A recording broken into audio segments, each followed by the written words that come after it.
আপনি কি ঋণে ডুবে আছেন, মানসিক চাপ ও উদ্বেগে জর্জরিত? আজকের ভিডিওতে আমি আপনাদের দেখাবো ঋণ থেকে মুক্তি পাওয়ার সবচেয়ে শক্তিশালী দোয়া, যা রোজ পড়লে আল্লাহ তাআলা দ্রুত সাহায্য করবেন। আপনি কি জানেন, হাজার হাজার মানুষ ইতিমধ্যে এই দোয়ার মাধ্যমে ঋণ মুক্তি পেয়েছেন। এটি শুধু একটি দোয়া নয়, এটি আল্লাহ সুবহানাহু ওয়া তাআলার রহমত পাওয়ার একটি সরল পথ। ভিডিওটি শেষ পর্যন্ত দেখুন, কারণ আমি আপনাদের সঙ্গে এমন কিছু গোপন টিপস শেয়ার করব যা সাহায্য করবে ঋণ মুক্তির পথে। প্রথমে আমাদের জানা দরকার, ঋণ মুক্তির জন্য আল্লাহ তাআলার কাছে প্রার্থনা করার সময় কিছু নিয়ম মানা জরুরি। ১.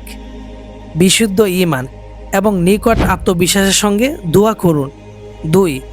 প্রার্থনা করলে হালাল রোজগারের চেষ্টা করুন। ৩. সদা সততার পথে থাকুন, অন্যায় থেকে বিরত থাকুন। এখন আসুন দোয়াটির দিকে। দোয়াটি হচ্ছে, আল্লাহুম্মা কফিনি বিহালালিকা আন হারামিকা ওয়া আগনিনি বিফাদলিকা আম্মান সিওয়াক।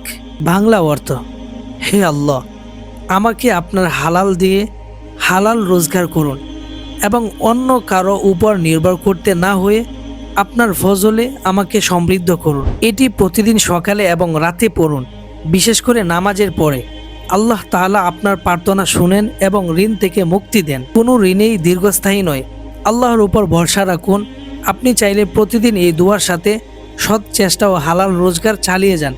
আল্লাহ সুবহানাহু ওয়া তাআলা নিশ্চিতভাবে আপনাকে সাহায্য করবেন।